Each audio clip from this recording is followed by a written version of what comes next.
The inheritance hearing should have been the moment everything finally made sense, but instead, it felt like the floor dropped out from under me the second I stepped through the heavy wooden door of the courtroom in Maricopa County.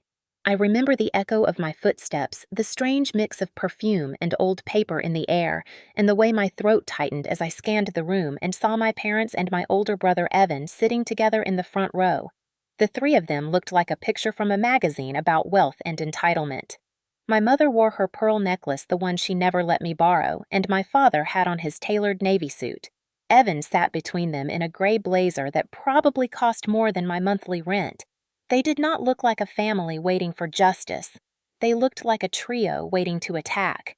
The moment my mother noticed me approaching the defense table, she leaned toward my father and whispered something sharp enough to make his jaw clench. Then he did it. He rolled his eyes. He actually rolled his eyes like a bored teenager forced to sit through a lecture. My own father looked at me as if I were an inconvenience, as though I had ruined his evening plans by daring to defend what my grandfather had left me. Evan did not bother hiding his reaction.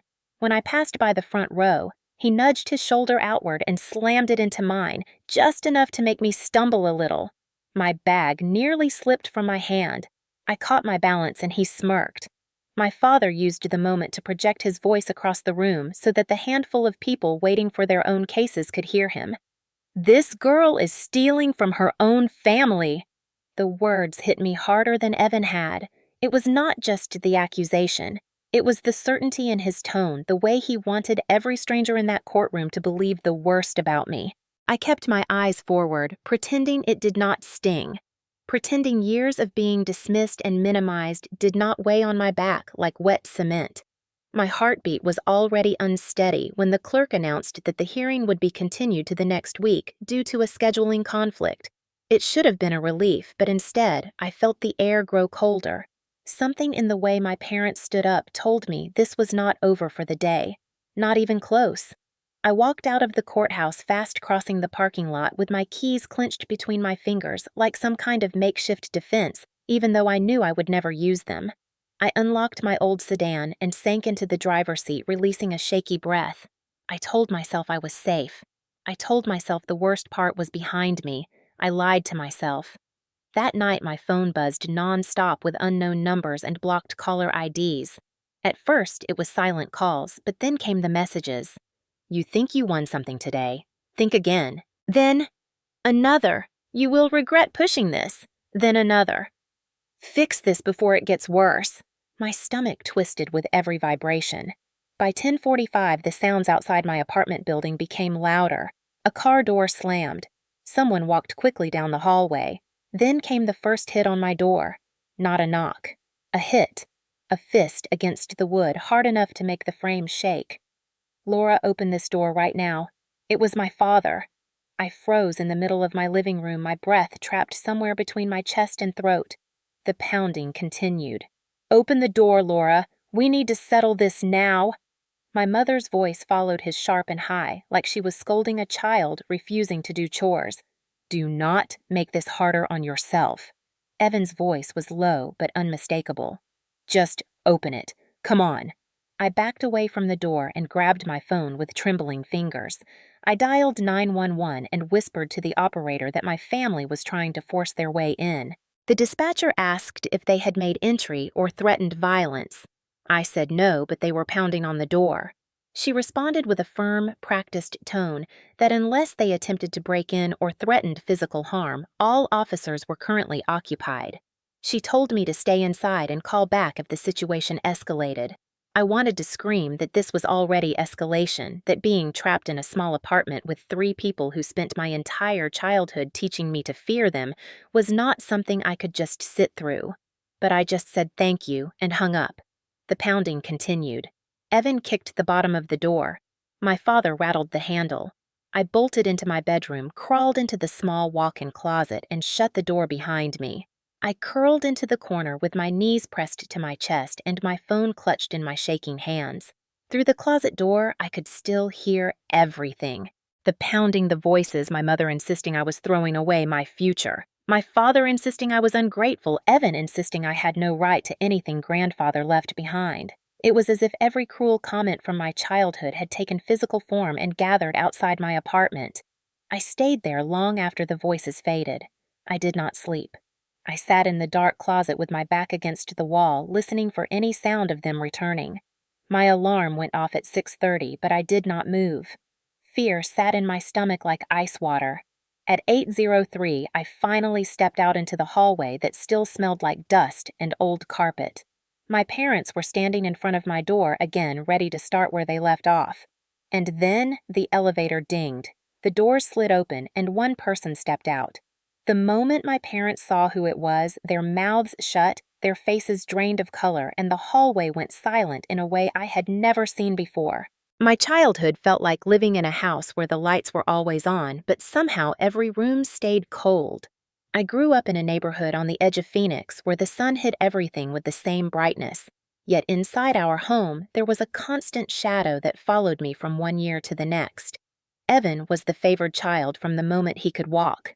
I do not remember a single birthday of his that did not involve a backyard party, a decorated cake, or a new toy that always came in one of those shiny boxes from specialty stores. My own birthdays were usually a grocery store cake and a card written in my mother's rushed handwriting reminding me to be grateful. When Evan turned 16, he was given an old but still handsome pickup truck that my father had refurbished for almost a year. He spent months in the garage polishing the fenders, repainting the body, replacing parts, and acting like he was restoring a classic car. The day he handed Evan the keys, everyone clapped. My mother took photos. Evan smirked at me like he knew exactly what I was thinking. I was 14 then, and I remember wondering what I would get when I turned 16. 2 years later, the answer arrived. Nothing. Not even a trip to the DMV. My mother told me it was better for a girl like me to walk. She said it would build character. She said responsibilities mattered more than privileges. For the next 2 years, I walked nearly 2 miles to school while Evan drove past me in his truck, sometimes honking or shouting something stupid like, "Move faster." At the time, I pretended I did not care. I told myself that plenty of kids walked to school. I told myself that life would even out eventually. But deep down, I knew that in our house, fairness was a concept my parents used only when it benefited Evan. My mother loved to compare us. She would look at Evan and call him gifted or sharp or full of potential. Then she would turn to me and ask why I did not try harder. She said I was too sensitive for my own good, too quiet, too obedient, too emotional. She said those things like they were flaws that needed correction. The worst memories were always tied to my father's temper. He never hit me, but he did not have to. The way he slammed his fist on the kitchen table could make my entire body stiffen. Whenever he was angry, everyone froze. A plate would rattle, a cup would jump, and the sound would travel through my chest like a warning siren. Even as a child, I learned to read his voice before he entered a room. I could tell within 1 second if he was irritated or disappointed or ready to unleash a storm of criticism. Evan used to stand by the doorway smirking while my father lectured me about chores or school or something I had not even done wrong. He loved watching me shrink. That was his sport. My mother pretended she hated the yelling, but she never stepped in.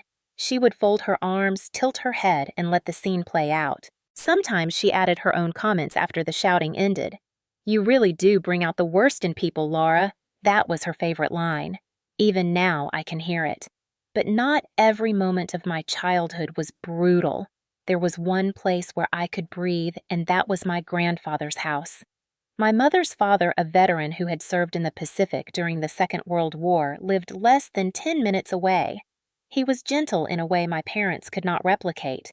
He spoke softly, thought before he spoke, and listened in a way that made me feel like I mattered. He had thick white eyebrows that made him look serious even when he was smiling, and when he laughed it was like the entire room brightened. He would pick me up on Saturdays and ask if I wanted pancakes or hash browns. We always got both. Then we talked. He never made me feel small. He never compared me to Evan. He never used my mistakes as ammunition. He used to say that I reminded him of people he had served with. Not the loud ones, the strong, quiet ones. The ones who carried things even when they were tired. He taught me how to keep records. He said that in life, the person with the receipts always survives the storm. He made me write the date on every important document. He taught me how to file bills, how to keep copies of signatures, how to understand contracts. At the time, I thought he was just being old-fashioned. I used to roll my eyes behind his back when he pulled out his metal box of documents because I thought no one in the modern world needed that much paper. But he insisted. One day he sat across from me at his kitchen table and slid a small notebook toward me. "Keep this safe, Laura. Write down anything that matters. Someday you will understand why." I took the notebook and filled it with little things for years. Report cards, awards, notes from teachers, receipts from summer jobs, letters my parents forgot I had seen. Looking back now, I realize he was preparing me before I even knew what I needed protection from. My home life only grew worse when I entered high school. Evan became the golden star of our household, the chosen child whose jokes were funny, whose failures were brushed away, whose successes were praised loudly at family gatherings. Meanwhile, I learned to keep my voice small. I learned to stay out of the living room when my father watched television. I learned that asking for anything usually meant being reminded of how little I deserved. My mother insisted I join clubs that made me miserable, then blamed me when I did not excel. "You should be more like Evan," she said. "Why can you not be more ambitious? Why are you always so difficult?" I used to retreat to my room and lock the door, pretending my bed was an island far away from my family. I would read the notebook my grandfather gave me, running my fingers along the pages as if the ink itself could protect me. And maybe in some strange way it did, because every time I felt worthless, he would call and ask about school. Every time I felt invisible, he would take me out for lunch. Every time I feared my parents would break me down completely, he reminded me that quiet strength is still strength. Looking back, the imbalance in my childhood was not an accident. It was a pattern, a practice, a system built to elevate Evan and minimize me. A system that made it easier for them to believe that the inheritance belonged to them and not to me. A system that made them think intimidation would work the moment I dared to stand on equal ground. They had spent years training me to shrink. They simply assumed I still would. Adulthood did not arrive for me the way it arrived for most people. There was no celebration, no sudden feeling of independence, no moment where I looked in the mirror and saw a confident woman ready to take on the world. Instead, adulthood slipped in quietly like a tired guest who did not bother knocking. The year I turned 18, my parents told me that I needed to find a job because they did not plan to support someone who did not contribute. Evan had never been told anything like that. He was encouraged to explore opportunities, travel, take internships, fail, and try again. I was expected to pay rent for my childhood bedroom by the time I finished high school, so I enrolled in a local nursing program because it was the only path I could afford. I worked part-time at a grocery store in the evenings and studied medical terminology during my break in the storage room.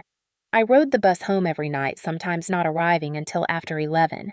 My parents never once asked how school was going. They only asked if I remembered to pay the utility portion of my rent. The day I got my nursing license, I brought the certificate home and placed it on the kitchen counter. My father glanced at it and asked if I planned to leave soon because he wanted to change the room into an office. Evan got a small celebration when he finished a coding boot camp. I did not get even a congratulations. I packed my belongings that night and moved into a studio apartment with peeling paint and loud plumbing. It was the first place I had ever felt like my own person. My job as a licensed practical nurse was not glamorous, and it did not pay much, but I loved my patients. Elderly residents of the nursing home were the only people who spoke to me with gentleness.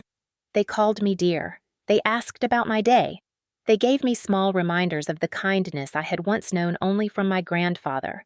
Some days were hard. The facility was understaffed, and I sometimes worked double shifts. I cleaned rooms, changed bandages, listened to stories from people who felt forgotten by their families. I saw the way loneliness clung to them. I understood it too well. Whenever the work became heavy, I imagined my grandfather standing beside me, reminding me that caring for others was never a small thing. My parents did not see it that way. They saw my job as proof that I lacked ambition. My mother made comments whenever I visited for holidays. She would tilt her head and ask if I ever planned to get a real career. Evan laughed once and said I was basically a maid with a blood pressure cuff. I should have walked out, but I stayed because that had always been the pattern. I absorbed the criticism, swallowed the insults, and pretended it did not hurt. Over time, I started to learn how to live with the quiet rejection of my family. I worked extra shifts, saved every dollar I could, and kept my distance. But distance did not stop them from judging me. They seemed almost offended that I had built a life without begging for help. Meanwhile, Evan was falling apart behind the scenes. He had started a small tech business 2 years after college. At first, he posted photos with shiny laptops, coffee shops, and captions about rising entrepreneurs. My parents were so proud bragging to neighbors about their son, the businessman, but the truth was far less glamorous. Evan had taken loans in his name and in theirs. He had hired friends who did not do their jobs. He had taken on clients he could not deliver for. Bills piled up faster than income. My parents covered for him month after month, assuring him that success was just a little further ahead. They never told him no. They never held him accountable. They chose denial over discipline. Eventually, the debt crushed him. The business shut down quietly. Vendors sued him. The state issued official notices. But none of that stopped my parents from pretending everything was fine. They were desperately trying to maintain the image of a respectable suburban family. They continued throwing barbecues, hosting neighborhood gatherings, posting pictures of holiday dinners that masked the financial storm growing inside their home.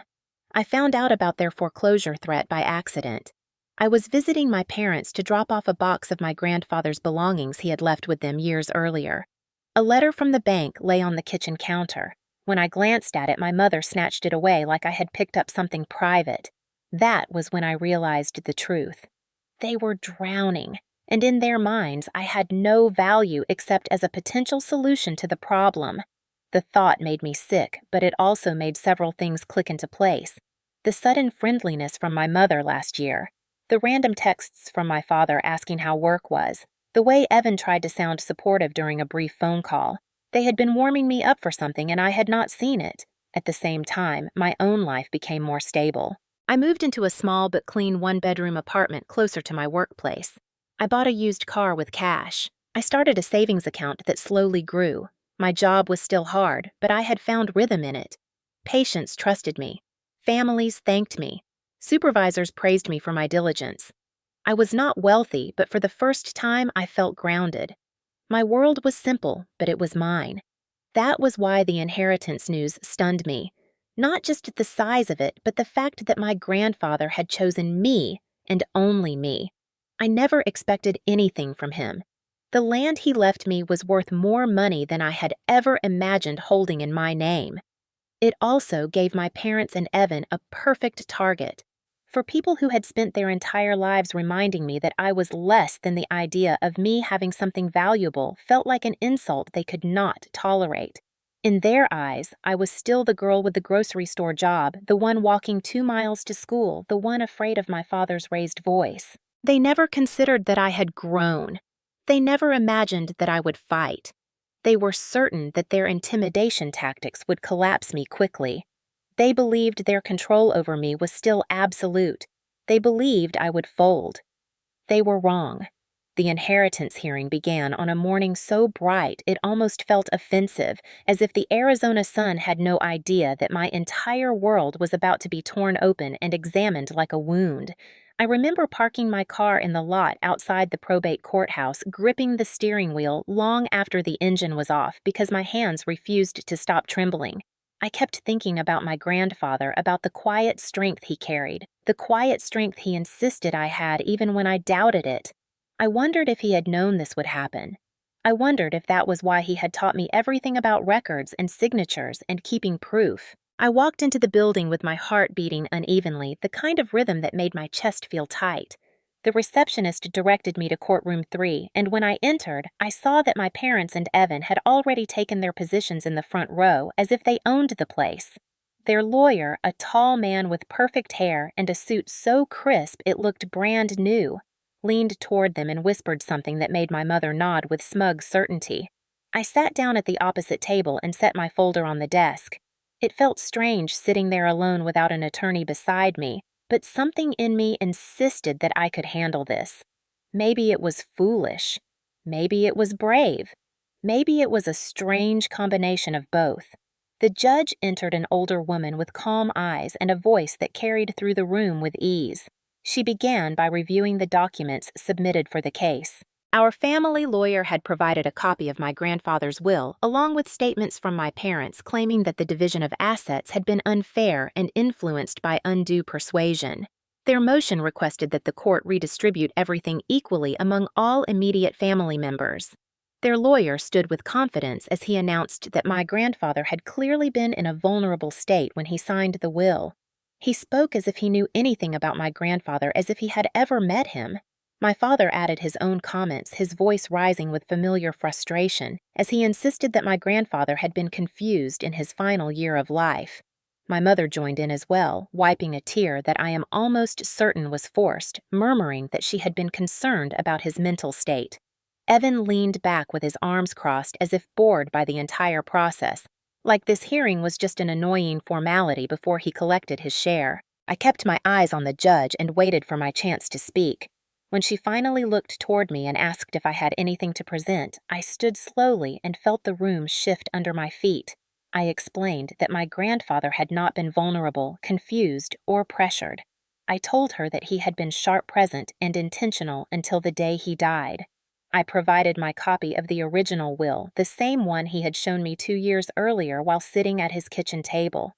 I included medical evaluations from his physician confirming he had no cognitive decline.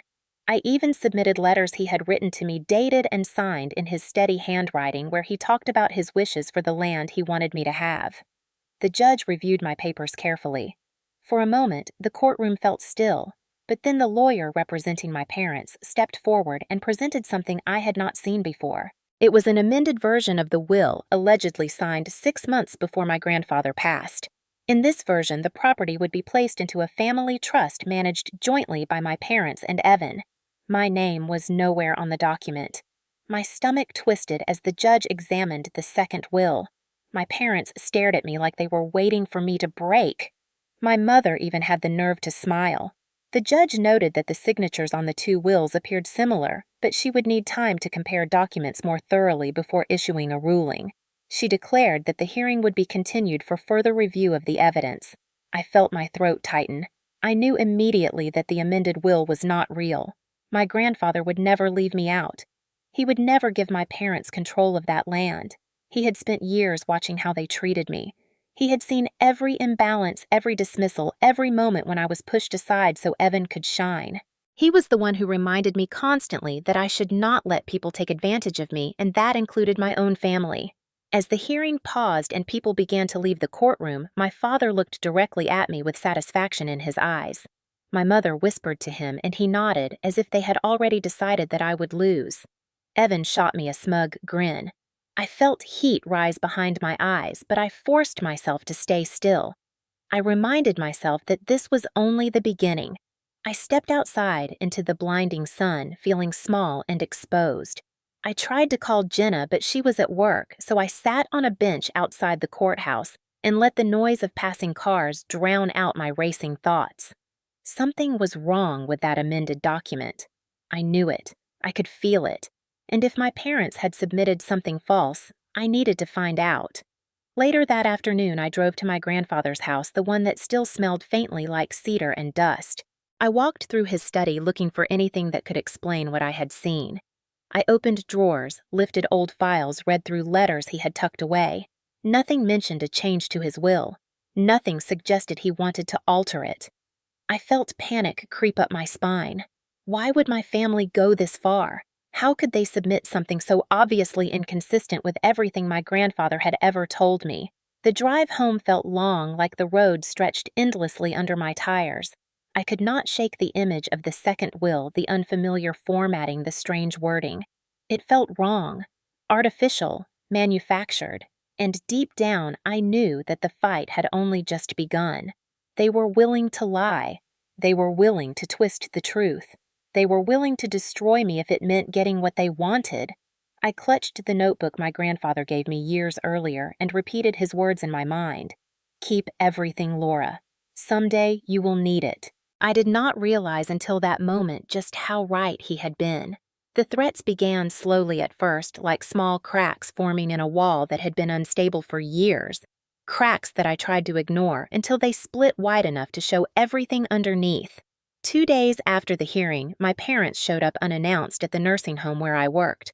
I had just finished helping one of my patients settle into bed when I stepped into the hallway and saw my mother standing by the reception area with her arms crossed, tightly tapping her fingers, as if she were waiting for a restaurant table instead of disrupting my workplace. My father stood beside her, red-faced and pacing, while Evan leaned against the wall, pretending to scroll on his phone. My stomach flipped. I knew immediately that whatever brought them here would not be quiet or civil.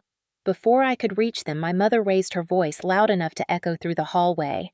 She stole from her own grandfather. Her words rippled across the nurses' station through the break room doorway, through the open door of a patient room. Heads turned. A few of the nurses exchanged uncomfortable glances. One of the doctors looked up from a clipboard with startled confusion.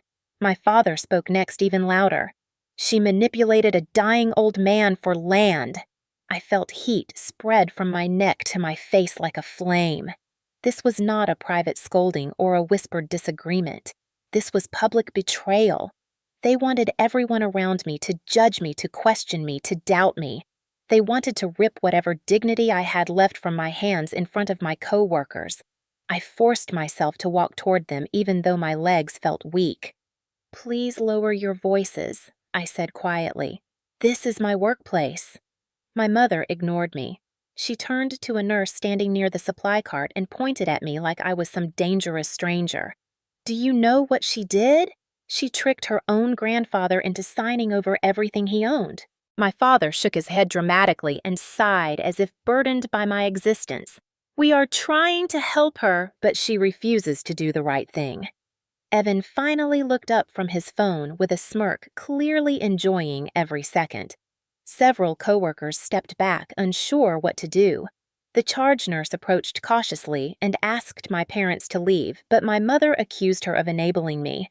My father tried to push past her and demanded to speak to the facility director. I felt myself shrinking inside, but I tried to stand firm. "You cannot be here," I said through clenched teeth. "You need to leave now." My mother scoffed and raised her voice again. "So you can keep lying. So you can keep stealing." It took everything in me not to yell back. I felt the eyes of everyone around me. I felt humiliation run down my spine like ice water. Finally, security arrived and escorted them out, but not before my father shouted that I was ruining the family name. When the doors closed behind them, the hallway fell silent in a way that made my ears ache. I stood frozen until one of the nurses approached awkwardly and asked if I was okay. I nodded, even though I felt far from okay. It was the kind of moment that stayed inside you long after it was over. It was the kind of moment designed to isolate you, and it worked. The rest of the shift, my coworkers avoided me. Conversations stopped when I entered a room. Whispered glances followed me through the hallways. I could feel suspicion pressing down on me like a weight. I went home that evening exhausted and ashamed, even though I had done nothing wrong. I sat on my couch clutching a pillow and staring at the blank television screen while replaying every word my parents had said. They were escalating. They wanted to break me down publicly. They wanted witnesses so that if I ever spoke up about their intimidation, people would already doubt my credibility. And it did not stop there. The next evening after my shift ended, I walked out into the parking lot with a knot in my stomach. The sun was already setting, painting the sky with streaks of red that looked unsettling instead of peaceful. The lot was mostly empty, just a few scattered cars and the dim glow of old streetlights flickering tiredly. I noticed a familiar truck parked near my car, the same old pickup with scratches on the door that Evan never bothered to fix. He was leaning against it with his arms folded, staring straight at me as I approached. I felt my chest tighten. I considered turning around and going back inside, but I knew he would follow. He always followed. When I reached my car and unlocked the door, he pushed himself off the truck and walked toward me. Before I could pull the door open, he stepped closer and slammed his shoulder into it. The door jolted hard, hitting my leg and forcing me backward. I gasped in pain and steadied myself against the side mirror. Evan stood too close, his voice low and cold. "You are going to sign the agreement, Laura." He said it slowly, as if giving me instructions I was expected to obey without question. Then he leaned even closer.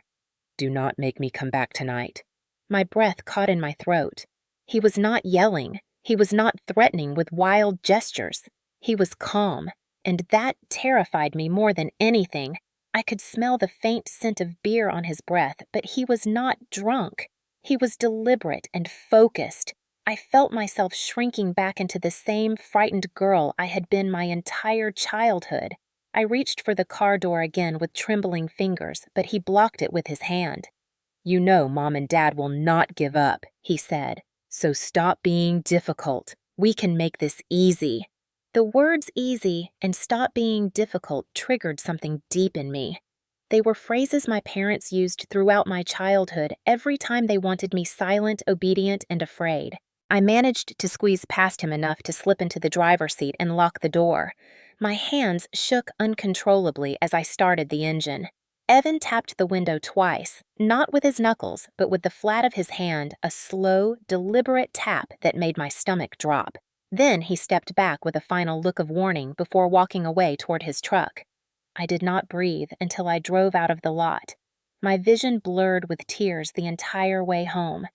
That night, I slept with the lights on, jumping at every noise, convinced Evan might actually show up again. The threats had begun, and I knew they were only going to get worse. The intimidation only escalated after the night Evan confronted me in the parking lot. It was as if my refusal to bend triggered something in all of them, something sharp and relentless and familiar in a way that made me feel like I had fallen backward into my childhood. The next morning I woke with a tension headache that pulsed behind my eyes, the kind that comes from sleeping with fear instead of rest. Every little sound in my apartment made me jump. When the pipes clicked, when a neighbor shut a door, when a car engine rumbled outside, my heart kicked hard as if danger were just beyond the wall. The experience in the parking lot replayed in my mind over and over, like a loop I could not stop. The slam of the door, the cold, quiet tone of Evan's voice, the warning he delivered with such casual certainty. By the time I drove to work that morning, my hands ached from gripping the steering wheel too tightly. I kept checking the rearview mirror to see if Evan was following me. I checked it again and again so many times that I lost track of how often I looked. At the nursing home, I walked through the hallways with a sense of unease that clung to me like a second skin. The nurses who had witnessed my parents shouting the day before kept their distance. Some of them tried to act normal, but their smiles looked strained, unsure. Others did not bother pretending. They simply avoided eye contact and walked in the opposite direction. I understood their discomfort, but it still hurt. This was supposed to be the one place where I felt capable, confident, and respected. And now it was just another place where my family had managed to invade and poison my reputation. When my shift ended that evening, I deliberately waited inside longer than usual.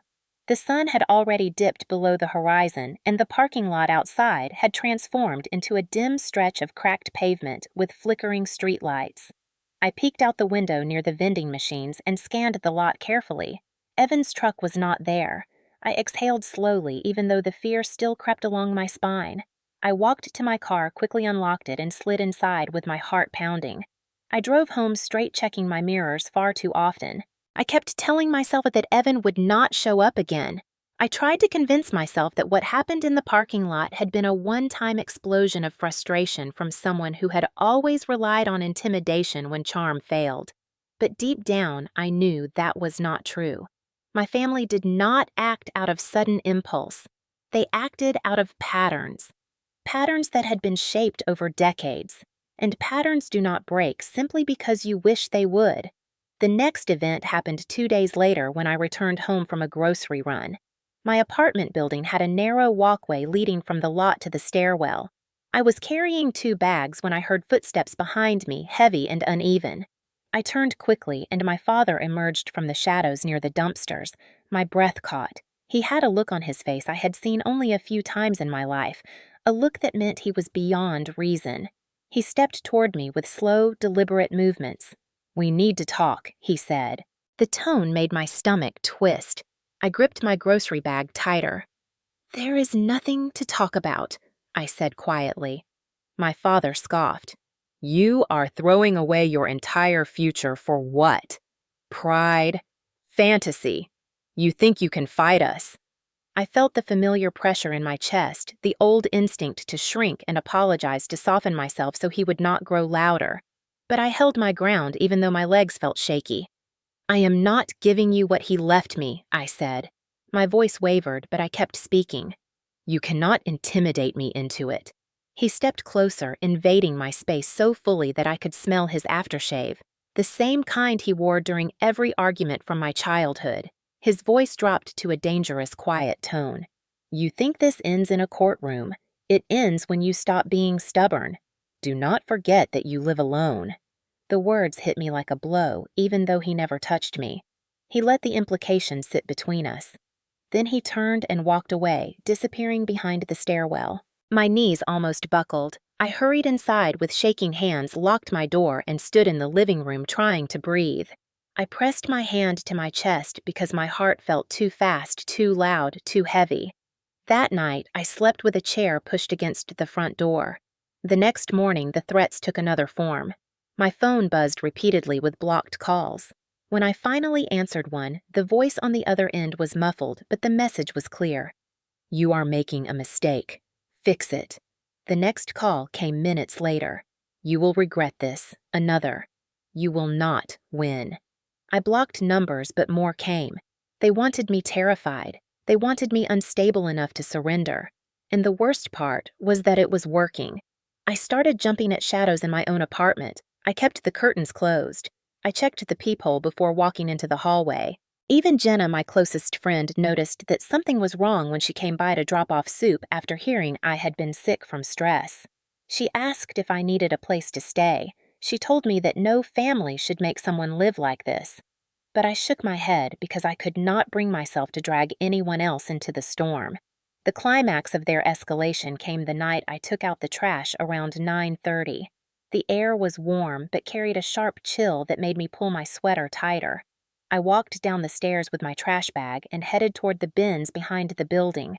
As I reached the corner, I heard a familiar voice, a voice that froze the breath in my lungs. Evan stepped out from behind the dumpster area, his hands shoved into his pockets, his jaw tight with frustration. For a moment, neither of us spoke. Then he took a step forward and lowered his voice.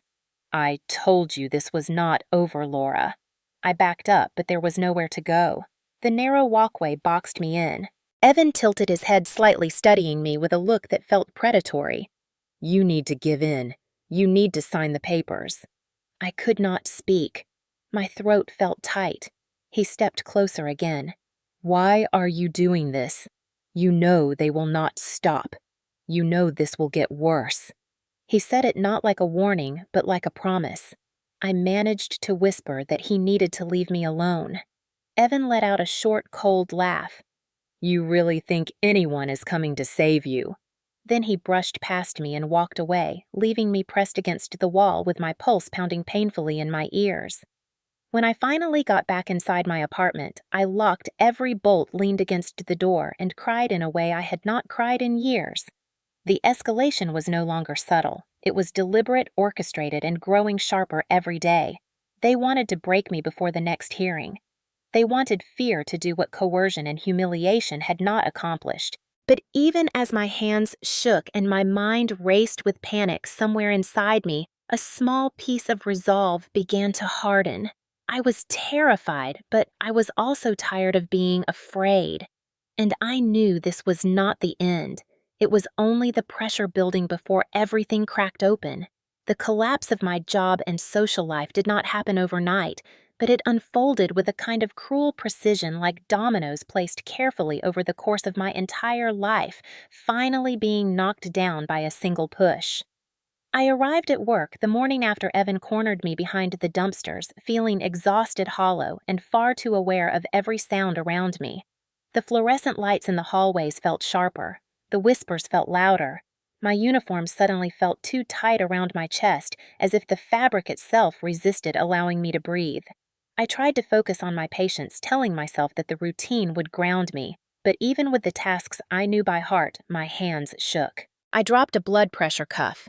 I misread a medication label for a split second before catching myself. Every mistake, no matter how small, sent a spike of panic through me. At mid-morning, the charge nurse pulled me aside gently and asked if everything was okay. I almost lied. I wanted to say yes in the same conditioned automatic tone I had used my entire childhood whenever my parents dismissed my feelings, but the truth sat in my throat like a stone. Before I could respond, my supervisor appeared and asked me to follow her to her office. The walk down the hallway felt like walking through water thick and slow and heavy. My supervisor, a woman named Carla, who had always been fair and supportive, closed the door behind us and motioned for me to sit. She looked uncomfortable, the kind of discomfort that comes from being forced into a role you do not want to play. She folded her hands on the desk and spoke with careful words. "We have received concerns," she said. I blinked, trying to steady my breathing. "What concerns?" Carla hesitated before continuing.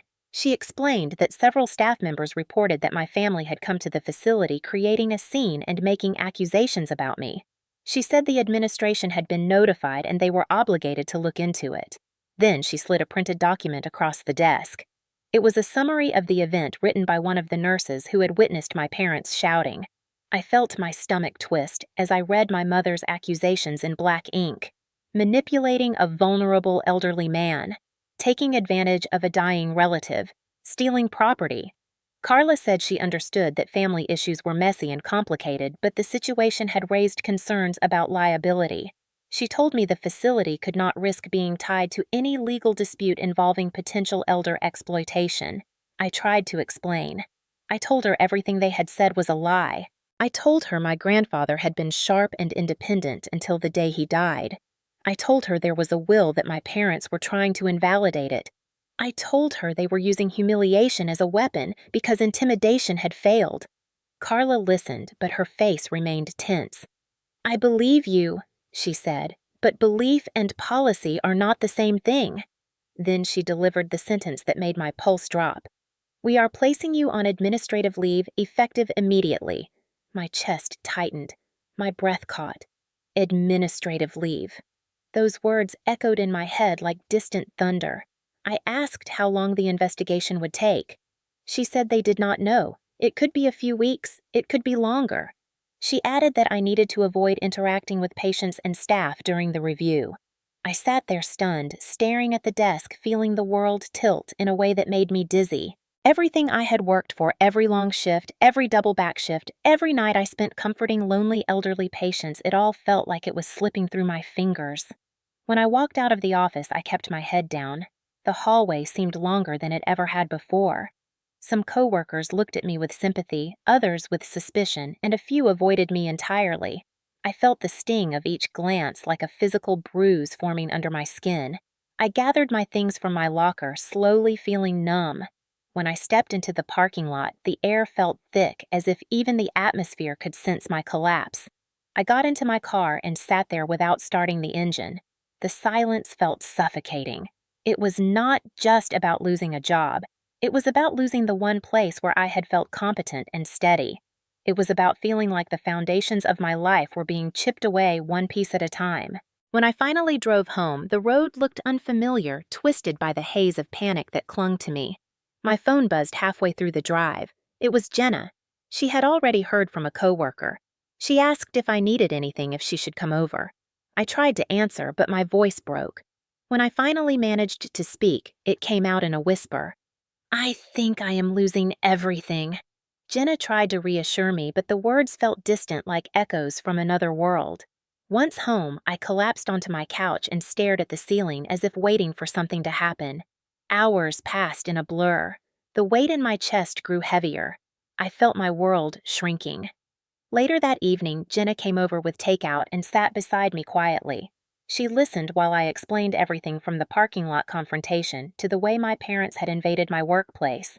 When I finished, she let out a slow breath. "Laura," she said, "maybe you should consider giving them a part of the inheritance, at least enough to make them back off." I stared at her. She meant well, but her words cut deeper than she knew. So even she thought surrender was the answer. Even she believed that my safety depended on compliance. The loneliness of that realization wrapped around me like cold metal. By the time Jenna left, the apartment felt unbearably quiet. I sat on the floor beside my bed with my grandfather's notebook open on my lap. I traced the edges of the paper with my fingertips because I needed something real to hold on to. I thought about how far my parents were willing to go. I thought about how fast my life had unraveled. I thought about how easily people believed the worst when it came from loud voices. I wondered if perhaps this was exactly what my parents wanted. They wanted me cornered. They wanted me exhausted. They wanted me defeated. A person without stability is a person easier to control. And that was when the collapse of my social world came into full focus. Messages from coworkers grew sparse. Invitations disappeared. People who had once talked to me at lunch now kept their distance. I became invisible in the worst way. Not because people could not see me, but because people chose not to see me. My world had shrunk to the size of my living room, and the silence that followed was as loud as a scream. It was the lowest point I had reached in years. But even with everything collapsing around me, somewhere in the middle of the fear, another feeling began to form. A small, quiet anger. The kind that grows roots. The kind that does not go away. The discovery that something was deeply wrong did not crash over me all at once. It arrived slowly, like a light flickering at the edge of a dark room, barely noticeable at first, then impossible to ignore. After the collapse at work, I found myself drifting through my apartment like a ghost, moving without intention or clarity. I spent hours sitting at my kitchen table staring at the grain in the wood as if answers might emerge from the pattern. At some point, though, my eyes drifted toward the shelf where I kept my grandfather's belongings, the box he had left specifically for me. My chest tightened as I stood and walked toward it. The cardboard was old, a little creased from being moved house to house over the years. When I opened the lid, the familiar scent of cedar and paper wrapped around me, bringing back memories of his voice, his laugh, his steady presence that had always felt like safety. I picked up the old metal tin where he kept his most important papers. My hand shook slightly as I opened it. Inside were envelopes, faded photographs, certificates, and the notebook he had encouraged me to keep since childhood. I set the notebook aside and reached for a thick envelope labeled simply with my name. I had looked through its contents before, but I had not examined anything closely since the hearing. I pulled out the documents one by one and set them on the table. I found the original will my grandfather had shown me, the one he had signed in front of me at his kitchen table 2 years earlier. Seeing his handwriting again made my throat tighten. Strong loops, confident strokes, nothing weak or trembling about it.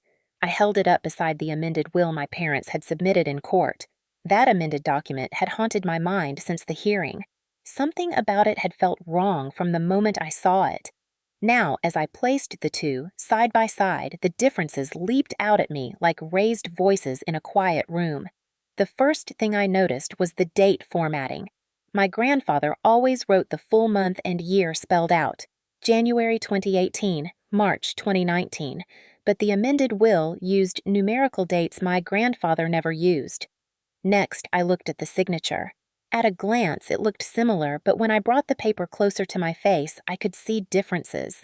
My grandfather's signature had pressure variation, a rise and fall that reflected a steady hand. The signature on the amended document looked almost too smooth, too uniform, as if someone had traced it or copied it with a tool instead of signing it in real time.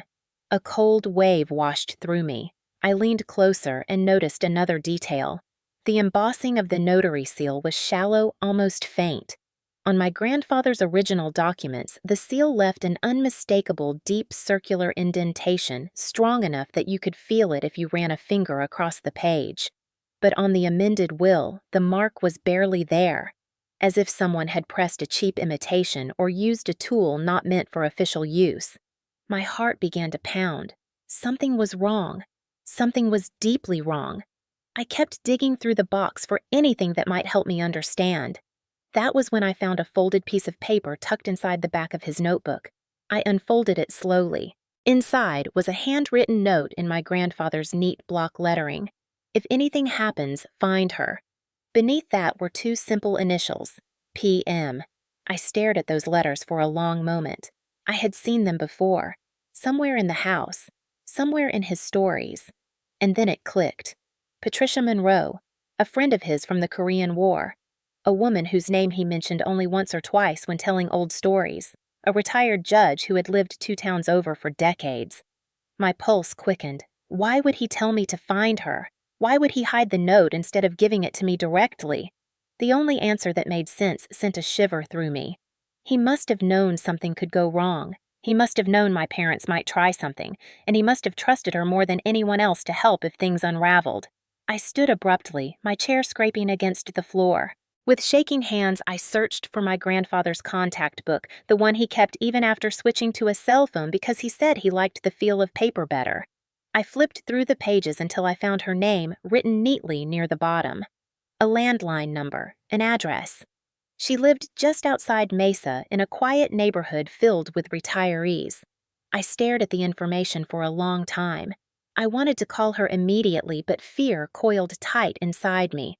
What if she did not remember him? What if she refused to get involved?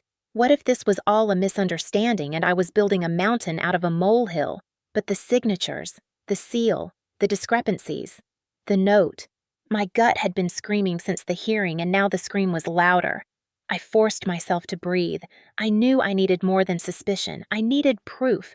Something solid. Something undeniable. Something that could stand against the lies my parents were spreading. I looked at the amended will again and felt anger flare inside me. How could they use my grandfather's name like this? How could they twist something so personal? How could they forge his signature as if he were nothing but an obstacle to their comfort? I pressed my palms to the table and closed my eyes.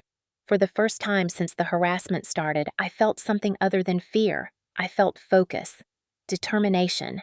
I opened my laptop and searched for the name of the notary listed on the amended will.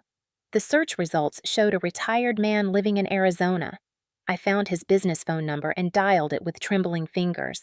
He answered on the third ring with a warm, aging voice. When I explained who I was and why I was calling, I heard him rustle papers on his desk.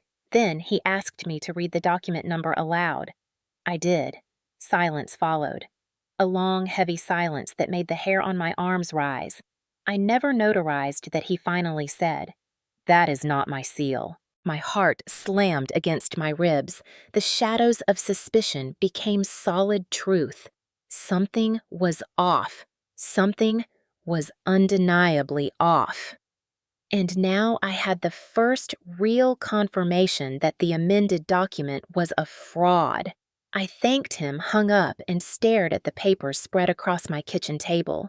The pieces were beginning to fit. Someone had forged my grandfather's signature.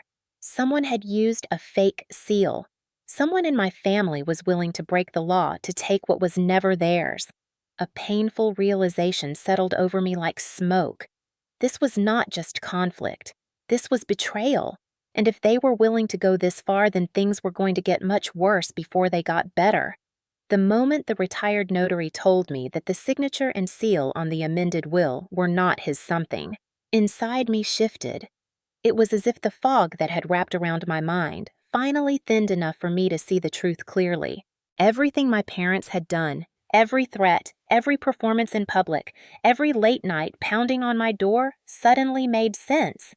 They were acting out of desperation, not righteousness. They were willing to twist reality because they needed what my grandfather had left me. And now, I had the first solid piece of evidence that the document they submitted to the court was a fabrication. My hands shook as I hung up the phone. I stared at the papers spread across my kitchen table, feeling a strange mix of relief and dread. Relief because I finally had confirmation of what my instincts had been screaming for days. Dread because proving it in court would require more than one retired notary stating the truth. I needed forensic proof. Hard, undeniable evidence. Something that would make the judge pause. Something that would make my parents panic. That night, I barely slept. I tossed and turned, replaying every detail of the amended document in my mind. The smooth signature, the faint seal, the different formatting, the strange wording. I could feel the truth tugging at me, urging me to move faster.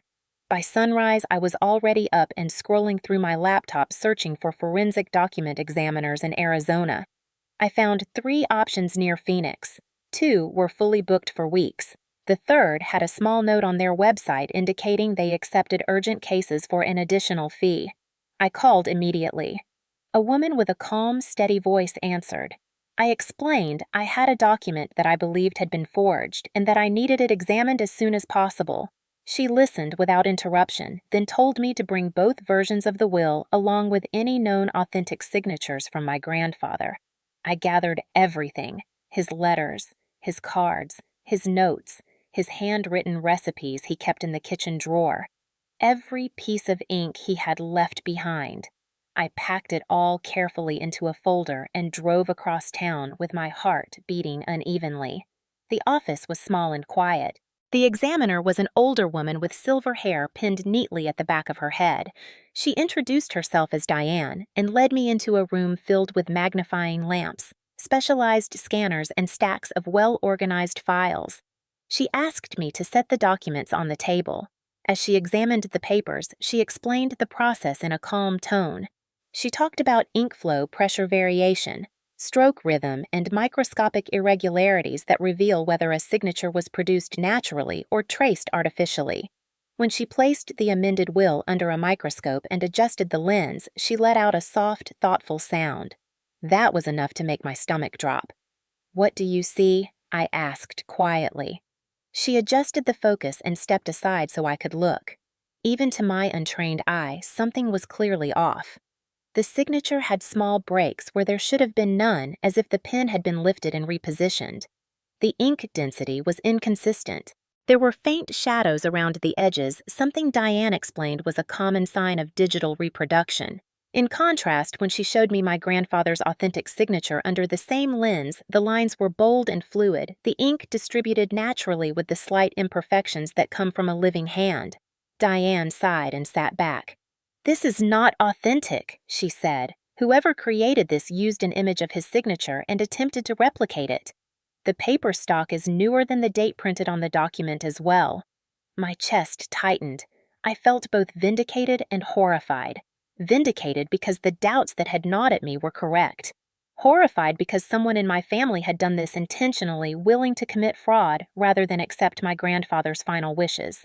Diane offered to prepare a full written report along with certified images and professional findings. It would take 4 days. I agreed immediately and paid the expedited fee without hesitation. As I left her office, the afternoon sun felt too bright, almost harsh, like the world was exposing everything I had tried to keep buried under numbness and grief. I drove home with the folder on the passenger seat beside me, glancing at it repeatedly, as if it might vanish if I looked away. When I reached my apartment, I locked the door and sat at the kitchen table, staring at the evidence scattered before me. I played back the phone call with the notary in my mind. His voice steady and certain. I never notarized that, and the examiner's words echoed beside it. "This is not authentic." Together, the statements formed a truth sharp enough to cut through every lie my parents had used to justify their actions. But I knew I needed even more. My parents would not back down easily. They would deny everything. They would twist the truth. They would claim misunderstandings. They would say I had doctored the documents myself. They would fight with every ounce of entitlement they had carried their entire lives. So I decided to gather everything. Every text, every voicemail, every moment of harassment they thought would go unseen. I opened my phone and began scrolling through messages from blocked numbers. I saved them all. I recorded the voicemails. I scanned screenshots. Then I went to the small camera I had installed near my apartment door. It had recorded the night they pounded on my door. The shouting, the banging, my father's angry voice demanding I open up, my mother insisting I stop making things difficult, Evan's curses in the background. I saved the footage and backed it up twice. My hands trembled as I worked, but I kept going. I gathered every piece of physical evidence in the apartment, the letter from the notary, the drafts of the will, the note from my grandfather telling me to find her, all of it. The realization settled heavily in my chest. This was no longer a family dispute. This was fraud. This was intimidation. This was a coordinated attempt to strip me of what was rightfully mine. And my grandfather had somehow known it might happen. That was why he left clues. That was why he encouraged me to keep records. That was why he wrote that note. My fear began to shift once more, transforming slowly into something steadier, a sense of purpose, a quiet resolve. This was bigger than fear. This was about truth. It was about honoring the man who had believed in me when no one else did. And now I had the beginnings of proof strong enough to finally fight back. Realizing the truth about my family did not happen in a single dramatic moment.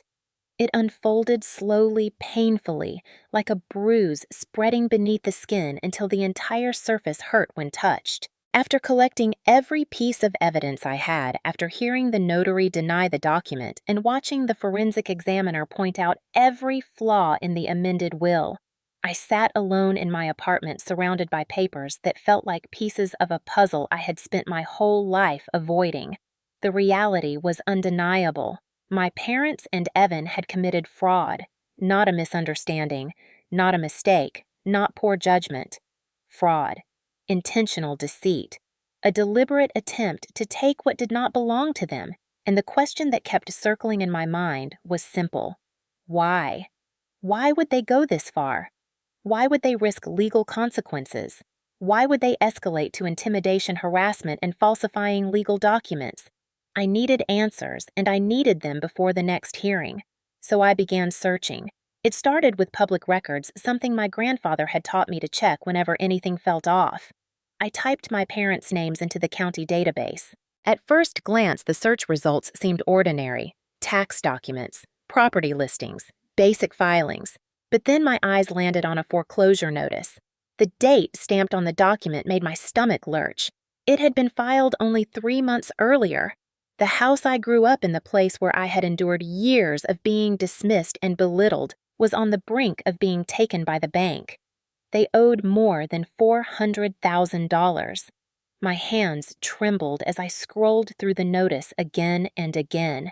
How had things gotten so bad? Why had they not said anything? Why had they not asked for help? Then another thought hit me. They had asked for help. They had simply done it in their way through manipulation and intimidation, the only communication style they had ever mastered. I swallowed hard and searched Evan's name next. There were pages of results, business registrations, court filings, debt collections. And then I found it. A civil lawsuit filed by a vendor Evan had hired during his failed tech venture. More than $260,000 in unpaid services. A judgment had been issued. It was not just unpaid. It was owed in full. My breath caught. I clicked deeper into the records, each new document more devastating than the last. A list of creditors, bank statements, missed payments, letters demanding resolution. Evan had been drowning financially long before my grandfather passed, and instead of telling the truth, he had hidden it behind his familiar arrogance. He had smiled at holiday dinners. He had bragged to neighbors. He had pretended success while sinking deeper into debt. Then it dawned on me with chilling clarity. My parents were drowning too. Their house was slipping away. Their savings were gone. Evan's debt was suffocating them. The pressure must have been unbearable. And then my grandfather died. And suddenly there was land worth more than $1.4 million sitting in my name alone. I felt my throat tighten. It made sense. A painful, ugly, infuriating kind of sense. They had not targeted me because they hated me. They had targeted me because they needed me. They needed what my grandfather had left me. They needed the land to save themselves. They needed the inheritance to rescue the life they had built on denial. The realization did not bring comfort. It brought grief, heavy and sticky and overwhelming. I had always been the least valued member of the family, the quiet daughter, the overlooked sibling, the one judged for her job and her choices. And now I understood that when they looked at me, they did not see a daughter at all. They saw a solution, a resource, something to be extracted, something they believed belonged to them by default simply because they were louder and bolder and more entitled than I had ever been. I sat back in my chair and pressed my palms to my eyes as tears stung at the edges. I thought about the years I had spent trying to earn their approval, The years I had clung to the hope that one day they would see me. The years I had excused their cruelty as misunderstood affection or misguided discipline. But this was different. This was proof. This was intentional. This was betrayal with calculation behind it. I opened my grandfather's notebook again, running my fingers over the indentation left by his pen. The note telling me to find her. The letters PM. He must have known my parents were capable of this. He must have seen the way they treated me. He must have seen the envy and entitlement simmering beneath the surface. He had spent years watching them prioritize Evan over everything else. And he had taken steps to protect me long before I realized I needed protecting. I felt a powerful mixture of gratitude and sorrow swell inside my chest. He had trusted me with everything, and now I understood why. After a long moment, I forced myself to breathe deeply and organize my thoughts. I pulled out my laptop again. If my family was willing to commit fraud, then I needed to be ready for whatever they might do next. I searched financial records. I searched social media posts. I searched property histories. I found a second foreclosure warning on a small rental property my parents had invested in years ago. I found evidence that they had taken out a personal loan against Evan's old business even after it failed. I found documents showing late tax payments. I found everything they had hidden behind their perfect suburban facade. And with each new discovery, the picture grew clearer. They were desperate. Desperate people made reckless decisions. Desperate people lashed out. Desperate people forced their way into their daughter's workplace and shouted lies. Desperate people cornered their daughter in parking lots. Desperate people forged signatures. And desperate people were dangerous. A chill ran down my spine at the thought. I had been losing sleep because of fear. But now, the fear had shape, reason, structure. It was no longer random dread. It was measured understanding. I straightened in my chair. I wiped the tears from my face. And for the first time since the harassment began, I felt something solid rising in me. It was not hope, not yet. It was resolve. Quiet, steady resolve. I knew the truth now. I knew the motive. I knew the danger. And I knew what had to come next. Preparing my counterstrike began as a quiet thought, something small and fragile that formed while I sat surrounded by documents, but it grew quickly into a focused determination that pulsed through every part of me. I had spent my entire life shrinking under my family's demands, bending whenever they raised their voices, retreating whenever they pushed, but the moment I understood the depth of their betrayal, something inside me shifted and refused to bend any further. Fear was still there, thick and present, but it no longer controlled me. Instead, it fueled me, sharpened me, made me see the situation with a clarity that cut through the fog of panic. If they wanted a war, I would fight a war.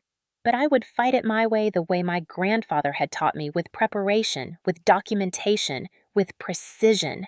I sat down at my kitchen table and opened a fresh file on my laptop.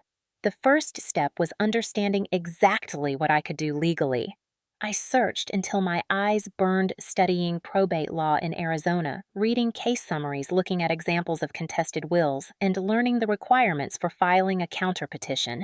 The more I read, the more I understood how fragile my parents' strategy really was. A forged document was not just a dishonest attempt at manipulation. It was a crime, a serious offense. And if I could prove it, they would face consequences far heavier than losing the inheritance they tried to steal. I drafted my claims one by one, starting with fraud, then elder exploitation, then tampering with legal documents. I described the harassment, the intimidation, the workplace invasion, the threatening messages the night they pounded on my door. I listed each instance with dates and times to the best of my memory. I attached screenshots of the texts. I uploaded the audio recordings from their late-night visit. I attached the video from my door camera. I included the retired notary's written confirmation. I scanned the preliminary findings from the forensic examiner. I prepared a section dedicated to the inconsistencies between the authentic will and the forged one, outlining every difference with careful wording. Each detail was a brick in the foundation. I was building a structure strong enough to hold up in court, even against a loud, expensive lawyer. But I also knew I needed someone to stand beside me, not to speak for me, but to anchor the legal filing with credibility. I searched for small independent attorneys once who specialized in probate disputes, but would not overshadow the work I planned to do myself. After a few calls, I found a lawyer named Trevor who ran a single-room office out of a strip mall near Glendale. His voice on the phone was calm and steady, and when I explained the situation, he sighed softly, as if he had seen cases like mine more often than the world liked to admit. He offered to review my draft and appear at the hearing as my counsel of record, but he also encouraged me to prepare the bulk of the argument myself, since I clearly understood the facts. When I met him in person, he looked younger than most attorneys I had seen, maybe mid-30s, with tired eyes and a coffee-stained shirt. He glanced through the stack of documents I brought and raised his eyebrows at the sheer volume. "You were raised by someone who believed in paper trails," he said. I nodded and told him about my grandfather. He nodded back as if everything suddenly made sense. Over the next few days, we spent hours refining my counterpetition. Trevor corrected the legal terminology where I had misused it, clarified a few points, and helped organize the flow of claims into something a judge could follow without confusion. But the evidence itself remained mine, every piece collected from the chaos my family had created. When we finished, Trevor leaned back in his chair and looked at me with an expression that mixed respect with disbelief. "Laura," he said quietly, "you understand that once we file this, everything changes. They will know you are fighting back." I swallowed hard. "I know." He nodded and slid the final document toward me. "Then let us do it." I signed the paperwork with a hand that shook only slightly. Trevor submitted the filing electronically the next morning, and the confirmation email arrived in my inbox less than an hour later. Seeing my name listed as the filing party sent a jolt of electricity through me. So much of my life had been spent being quiet, unseen, unheard. Now my name stood at the front of a legal challenge that would force my parents to face the truth. When the counterpetition was officially entered into the system, I took a deep breath and stood in the center of my living room feeling a mixture of anxiety and pride. I was still scared, but I was no longer powerless. With the filing complete, I turned my attention to preparation. I spent entire evenings rehearsing my statements, practicing out loud until my voice steadied. I recorded myself explaining each piece of evidence and played it back to listen for clarity. I wrote out answers to questions the judge might ask. I anticipated every argument my parents' lawyer might present, every worst-case scenario, every emotional trigger. I prepared for all of it. The days felt long, but the work kept me from drowning in fear. Each time I added another piece of documentation to my binder, I felt the fear loosen its grip just a little. I slept with the binder beside my bed, sometimes waking in the middle of the night to check that it was still there. It was the weight of my survival. It was the armor my grandfather had unknowingly helped me build. And still, one thing remained lingering in my mind. The note. Find her. The initials P.M. I had not yet called the retired judge, though the urge grew stronger each day. Something inside me insisted that her role in this was not incidental. My grandfather did not leave loose ends. Every instruction he gave me had purpose, and as the hearing drew closer, I felt the certainty growing. He wanted her to be part of this, not to fight for me, but to remind me that I was not alone. I looked at her address again, written in his familiar handwriting. I knew the moment was coming when I would reach out. But first, I needed to finish gathering every possible weapon in my arsenal, every email, every photo, every note, every shred of truth. By the end of the week, my binder was full. My counterpetition was filed. My evidence was organized, my statements were rehearsed, and all that remained was the hardest part: waiting. The night before the hearing arrived with a heaviness that sat on my chest like an unwelcome visitor refusing to leave. All day, I had tried to distract myself with errands and cleaning, but nothing quieted the storm inside my mind. The apartment felt smaller than ever, as if the walls had moved closer while I was not looking.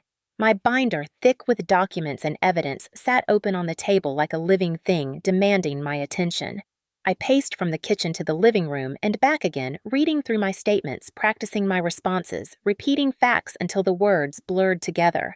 Each time I tried to sit, my leg bounced with nervous energy. Each time I tried to rest, my heart kicked harder against my ribs. It was not just fear of the courtroom. It was fear of my family, fear of their eyes, fear of their entitlement, fear of how far they might go if they sensed weakness. By late evening, I brewed coffee I did not need just to have something warm to hold. I sat on the couch with the binder on my lap and whispered my opening lines into the empty room. My voice cracked at first, but after several attempts, it began to steady. I imagined the judge sitting before me. I imagined my parents across the aisle. I imagined Evan's smirk and forced myself not to shrink. Over and over, I practiced saying the words without trembling. Fraud, fabrication, harassment, forgery, elder exploitation. Each term held weight. Each one represented a piece of the truth that I would be brave enough to speak aloud. At some point, the clock on my stove blinked past midnight. The apartment outside my windows grew still, the quiet heavy and complete. I walked to the bathroom and stared at my reflection under the harsh yellow light. I looked nothing like the girl who had once tiptoed through her own home to avoid waking her father. I looked tired, yes, worn down, yes, but beneath that exhaustion I saw something new. Resolve. I splashed water on my face and returned to the kitchen, forcing myself to eat something even though my stomach churned. When I reached for my binder again, my gaze drifted to the edge of the table where my grandfather's notebook lay. The note with the initials P.M. peeked out from a fold in the page. I sat down and opened the notebook to the spot where I had found it. The words, "If anything happens, find her," made my breath catch. I had not tried calling the retired judge yet. Fear had held me back. Fear of involving a stranger. Fear of rejection. Fear of being seen as weak. But something inside me ached with the sense that this was the moment he had tried to prepare me for. Slowly, I reached for my phone. My hands trembled as I typed the landline number written in my grandfather's familiar script. I listened to the ringing, each chime echoing through my quiet apartment. On the fourth ring, a voice answered. It was an older woman's voice, soft but steady. "This is Patricia," she said. My heart lodged in my throat. I introduced myself slowly, explaining that I was the granddaughter of a man she had known decades ago. When I said his name, there was a long pause followed by a soft inhale. "I remember him," Patricia said gently. "He was a good man." I blinked quickly as tears gathered in my eyes. "Yes, he was," I whispered. I explained everything then, the will, the forged document, the threats, the upcoming hearing. I spoke carefully but honestly, letting the weight of the last few weeks spill into the open. She listened without interrupting, only making small sounds of understanding. When I finished, she exhaled slowly. "He told me something like this might happen," she said. My heart stopped for a moment. "He told you." She explained that years ago he had reached out to her when he began organizing his estate. He had mentioned concerns about family tension. He had asked that if anything ever seemed wrong, she should be willing to help his granddaughter however she could. And she had agreed. I sat in stunned silence as her words settled into place. My grandfather had anticipated everything long before I understood the dangers around me. The feeling was overwhelming. Relief, sorrow, gratitude, all tangled together. Patricia cleared her throat. "I would like to meet you," she said. "Tonight, if you are comfortable." I hesitated, not because I feared her, but because the idea of driving anywhere the night before the hearing felt risky. But something in her voice reminded me of the calm I used to feel sitting at my grandfather's kitchen table. So I agreed. She lived 20 minutes away. I put on a jacket, grabbed my binder, and stepped outside into the cool night air. The streets were mostly empty as I drove the quiet hum of the engine steadying my nerves. Patricia lived in a small one-story house with a well-kept yard and a porch light that glowed softly in the darkness. When she opened the door, I saw a woman in her late 70s with silver hair and clear-focused eyes. She looked at me like she had been waiting a long time. "Come in, dear," she said. Inside her living room, framed photographs lined the shelves, many of them showing her in a judge's robe. She motioned for me to sit and asked to see the documents. I opened my binder on her coffee table. She leaned forward, adjusting her glasses, and examined everything with the practiced familiarity of someone who had spent a lifetime navigating complicated cases. When she looked up, her expression was firm. "You have strong evidence, Laura." "Very strong." My breath released in a shaky exhale. "Do you think the judge will listen?" Patricia nodded once.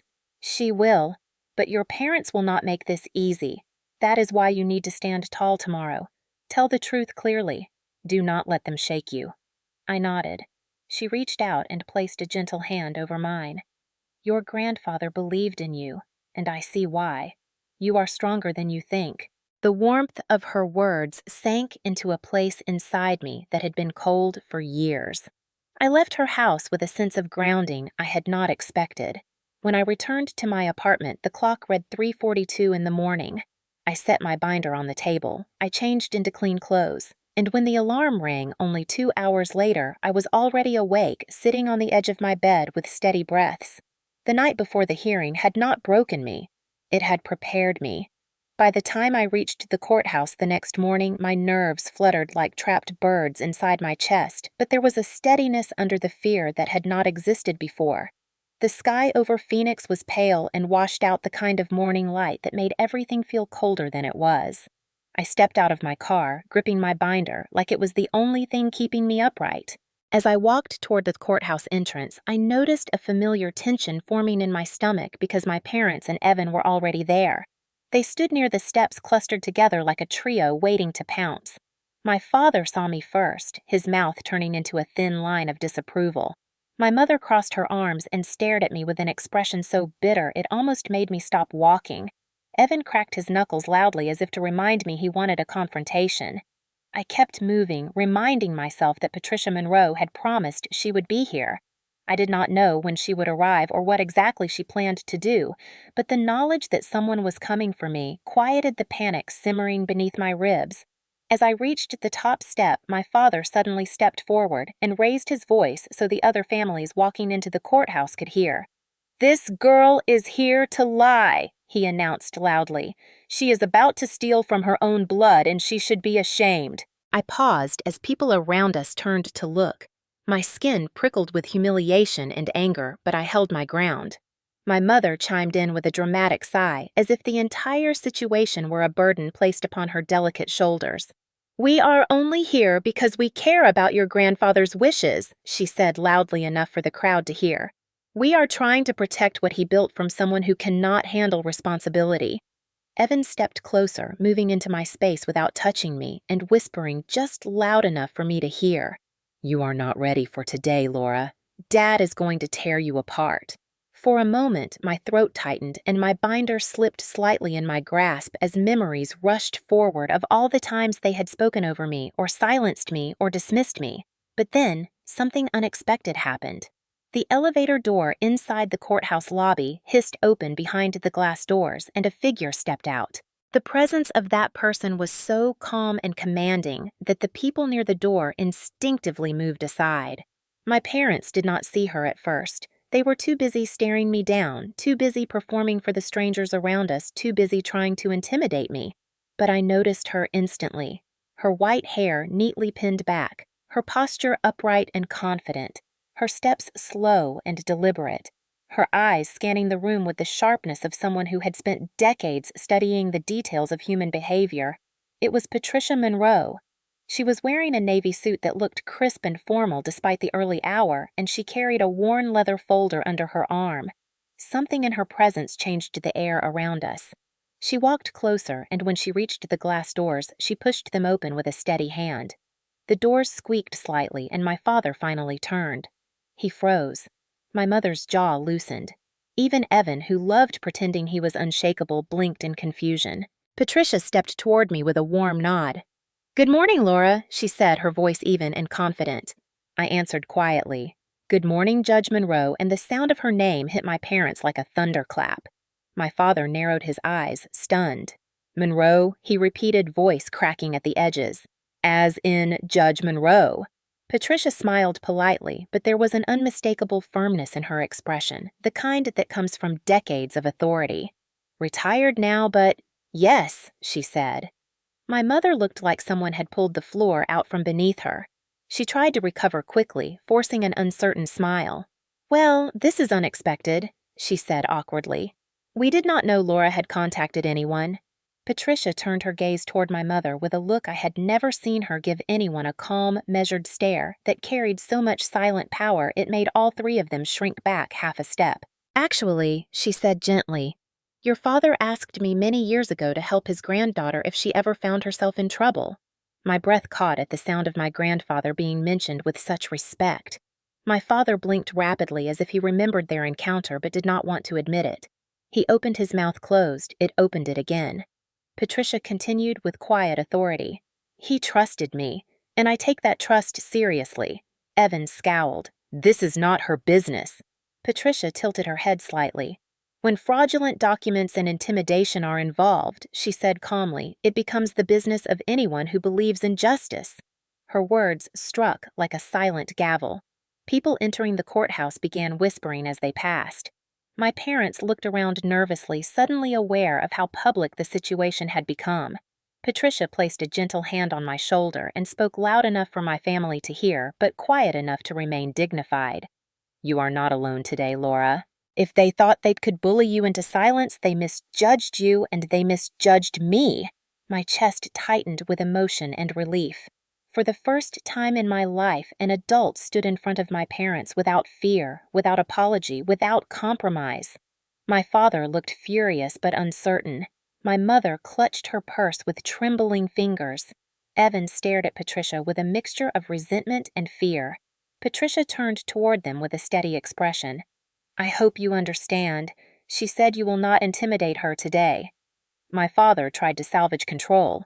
We are here to correct a mistake, he muttered. Patricia raised an eyebrow. Then I am certain the truth will clarify everything, she replied politely. She looked at me.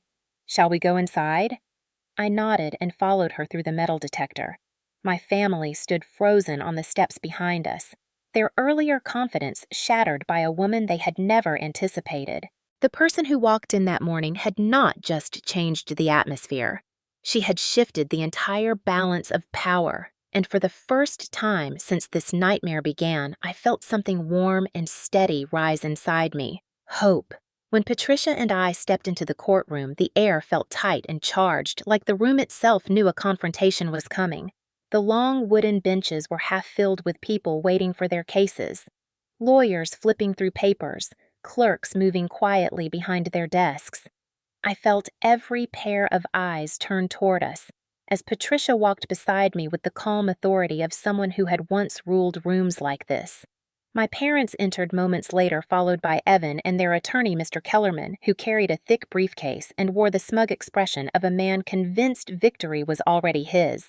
That expression faltered the moment he saw Patricia seated next to me. His eyes widened, and he stuttered as he approached my parents. "Is that Judge Monroe?" he whispered harshly. My father whispered back sharply, "I guess so. I do not know why she is here." Kellerman stared at her with a sinking expression that suggested memories of old cases where she had torn arguments apart with nothing more than a steady gaze. Meanwhile, Patricia leaned slightly toward me and whispered, "Do not let their noise inside your head. You know the truth." When the clerk finally called our case, everyone rose. The judge presiding today was not Patricia, but Judge Albright, a woman in her early 60s with sharp features and a voice that carried quiet authority. She took her seat and glanced at the file in front of her. "This is the matter of Kendrick versus Kendrick regarding a petition to invalidate a will, as well as a counterpetition alleging fraud, elder exploitation, and harassment," she announced. She looked up. "Are both sides ready?" Kellerman stepped forward with rehearsed confidence.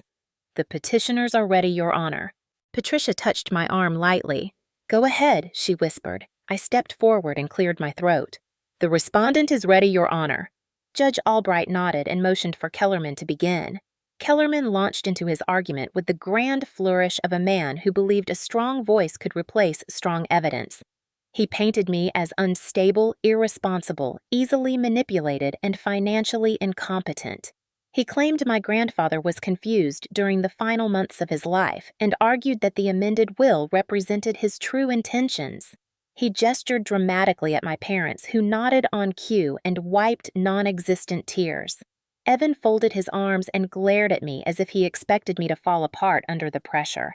For a moment, I felt the old familiar panic rising like a wave threatening to pull me underwater. But then I felt Patricia's steady presence behind me like a lighthouse in a storm. When Kellerman finished with a flourish, he stepped back, smirking as if he had already won. Judge Albright turned to me. "Miss Kendrick, you may present your response." My legs trembled as I walked toward the table, but my voice did not shake. I began by stating clearly that I would be addressing each claim with evidence. First, I opened my binder and handed the clerk copies of the original will, the so-called amended will, and the notary affidavit. I pointed out the mismatched seals, the different paper stock, the traced signature, and the notary's sworn statement that the document my parents submitted had never passed through her hands. Kellerman tried to object, but Judge Albright silenced him with a raised hand. "Let her speak, counselor," she said firmly. As I continued, my father shifted uncomfortably, and my mother clutched her purse so tightly her knuckles turned white. I introduced the forensic report. The judge studied it carefully, her expression growing more severe with every page. Then I provided time-stamped threats messages and the audio recording of the night they pounded on my door, demanding I come outside. When Evan heard his own voice from the recording, "You are going to sign it, Laura," he stiffened and shot a furious glare at me. Judge Albright raised one eyebrow. "That is your voice, Mr. Kendrick." Evan swallowed hard. "Yes, Your Honor. And you said this to your sister at nearly midnight outside her residence." He muttered something unintelligible, but the damage was done. I then presented the security footage from the hospital parking lot where Evan had blocked me from entering my car. The judge watched the short clip twice, clearly disturbed by what she saw. Kellerman scrambled to regain control. "Your Honor, there must be context for these interactions. The family was under stress, and we dispute the interpretation of these recordings." Patricia stood slowly and addressed the judge with a calm, measured tone. "If I may, Your Honor." Judge Albright recognized her immediately. "Judge Monroe," she said with surprise. Patricia nodded. "I am simply here as a supporter for Miss Kendrick, but I will say this. I served in probate courts for over 20 years. This pattern is one I have seen in many families where intimidation is used to pressure a vulnerable person into surrendering what is legally theirs." She paused and looked directly at my parents. "Intimidation is not care, fraud is not love, and desperation is not justification for misconduct." A wave of whispers filled the room. My mother pressed a trembling hand against her cheek. My father glared at Patricia with a fury he could not voice. Evan muttered under his breath but did not move. I continued with the evidence of elder exploitation, describing how my grandfather had been lucid independent and fully aware when he signed the original will according to his doctor's statements and his longtime accountant. I even read portions of letters he had written to me about his intentions. By the time I finished, the room felt completely different. The earlier smugness of my family had evaporated, replaced by a brittle silence. Judge Albright folded her hands and looked at both sides. "I have heard enough," she said. Her voice was calm, but carried unmistakable weight. She turned to my parents. "The evidence provided strongly suggests fabrication, harassment, and intentional misrepresentation of the deceased person's wishes." She looked at Kellerman. "Do you have any legitimate rebuttal?" Kellerman looked pale. "Your Honor, we request a continuance to gather additional context." "Request denied," she said immediately. The courtroom fell silent again, except for a faint hum from the ceiling vents. The judge set the papers before her and exhaled. "This court will not tolerate fraudulent actions or attempts to intimidate a lawful beneficiary." Her voice sharpened. "Prepare for my ruling." My parents stared straight ahead, their expressions frozen.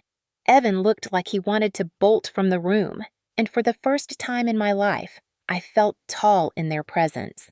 Judge Albright leaned back in her chair for a moment as if weighing the final pieces of the puzzle, her gaze shifting from the documents before her to my parents, who sat rigid and pale. Then to me standing with my binder held tightly against my chest.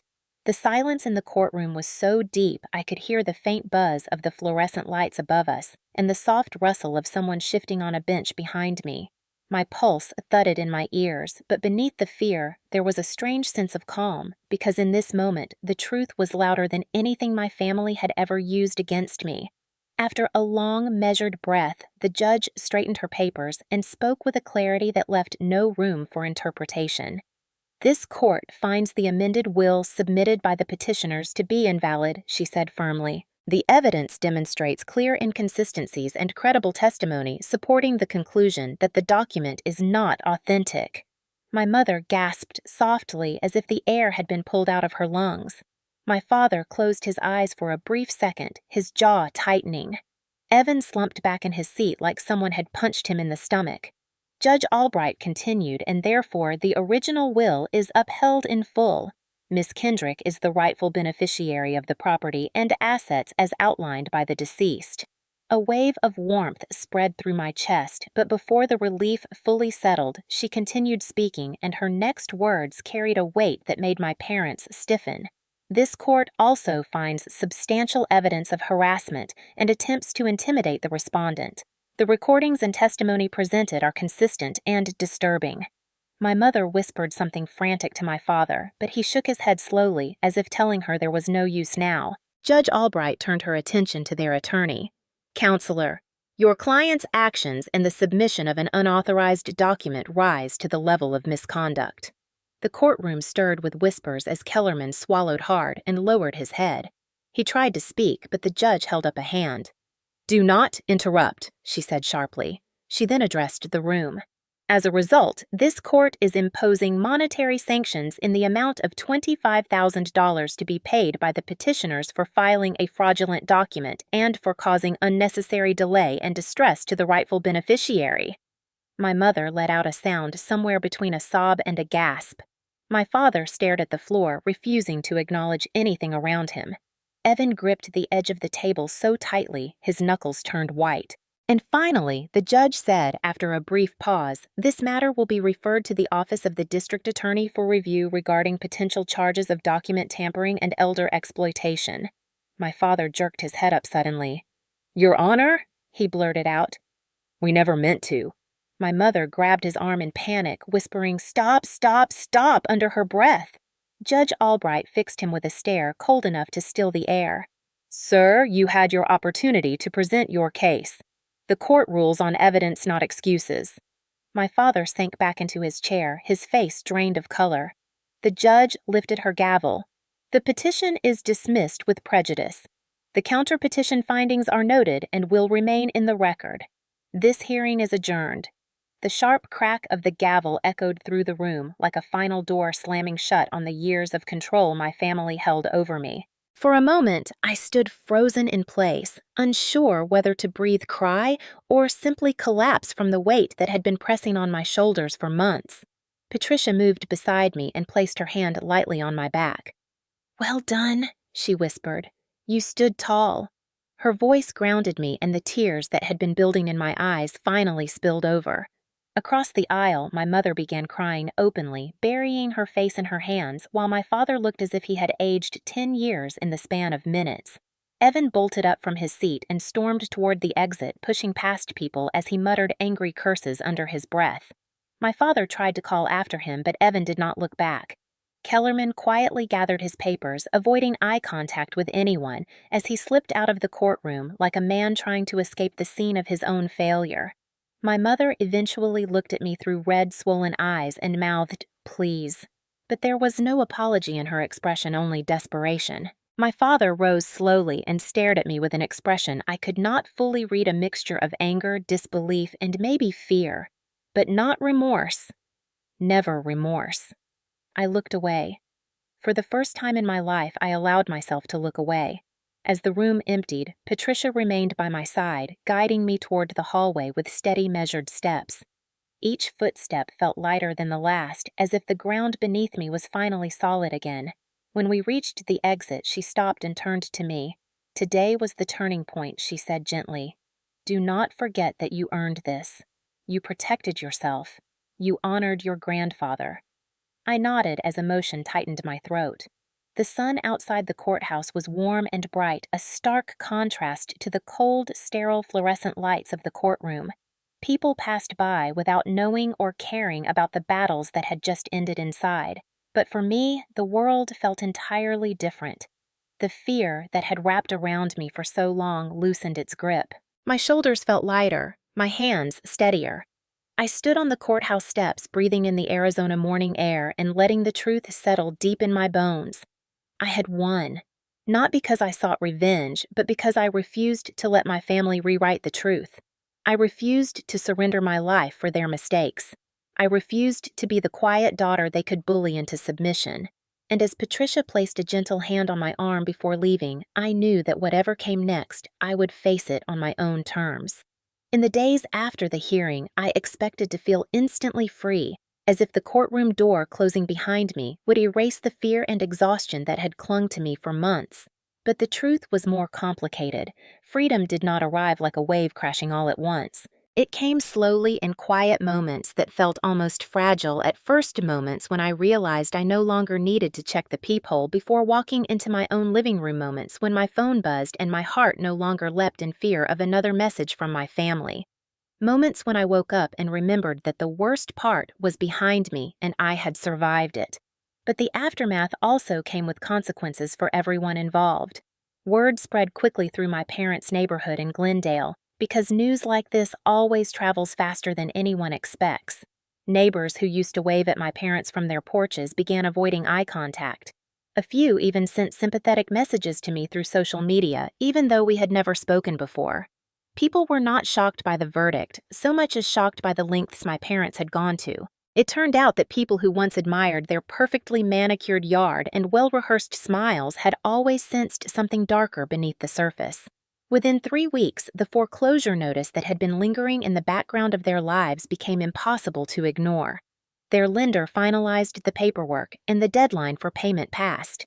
They sold the house in a rush to avoid public auction and moved into a small 2-bedroom apartment on the far side of town. My mother had begged a few friends for help, but the friends she once bragged to were suddenly silent. My father stopped attending their weekly community meetings. The few times he did leave the apartment, he walked with stiff shoulders like a man who had been stripped of something he believed was his birthright.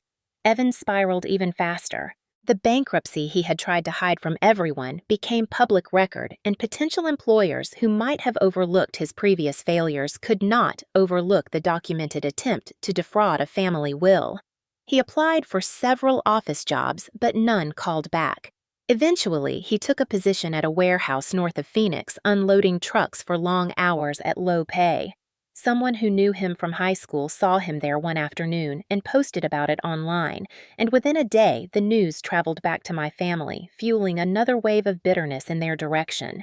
Meanwhile, I returned to work at the nursing home, but not immediately. HR had called the morning after the verdict, offering a cautious apology for placing me on leave. They explained that they had simply followed policy during an open legal dispute, but I could hear the discomfort in their voices. They were trying to make things right without admitting fault. I accepted the reinstatement because I needed stability, but I also asked for a conversation with the administrator before returning. When I sat in his office later that week, he thanked me for understanding, and I told him calmly that understanding was not the same thing as forgetting. I also asked that any future allegations against employees be reviewed carefully before immediate action was taken, especially when the accusing party was not credible. He nodded in agreement, clearly aware that the workplace owed me more than a quiet apology. Returning to my routines brought a sense of healing I had not expected. My patients welcomed me back with smiles and kind words. Many of them had no idea what I had endured, but their simple appreciation reminded me why I had stayed in this profession despite the long hours and low pay. Caring for others helped repair something inside me that my family had broken. After the verdict, I made another significant decision. I contacted a real estate agent and sold a portion of my grandfather's land, the empty west side lot that held only desert shrubs and a few rusted fence posts. It was worth more than I expected because developers were eyeing the area. With the proceeds, I created a scholarship fund in my grandfather's name dedicated to veterans pursuing education in healthcare fields. The first time I met the recipients, 3 young men and 2 women who had served overseas and were now studying nursing and medical technology, I felt something settle inside me. This was what my grandfather would have wanted. This was the kind of legacy he meant to protect. My parents heard about the scholarship from a cousin, and my mother sent me a long, emotional email. She wrote that she was proud of me in her own way and that she hoped one day we could rebuild what had been damaged. She described her financial struggles in detail as if expecting sympathy. She apologized without admitting wrongdoing, offering vague lines about misunderstandings and difficult times. I stared at the screen for a long time before choosing not to reply right away. Instead, I forwarded the email to my therapist, who had become a necessary guide during the months of chaos. Therapy helped me understand that boundaries are not punishment, they are protection. So, I eventually responded to my mother with a short neutral message thanking her for reaching out and wishing her well. I avoided engaging in anything deeper. My father never contacted me at all.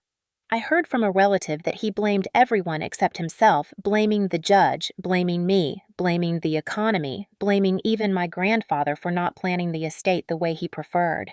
That was his burden to carry, not mine. Evan tried once sending a message through social media asking if we could talk and maybe start over. But his message was filled with defensiveness and excuses, not accountability. He said things like, "You know, Dad pressured all of us, and you did not have to take everything." Reading it made my stomach twist. I deleted it without responding. I no longer owed him emotional labor. Healing did not come quickly, but it came consistently. Every week, I found a small part of myself that I had not known was missing. The quiet of my apartment no longer felt like loneliness, but peace. The binder that once represented fear now sat on a shelf as a symbol of survival.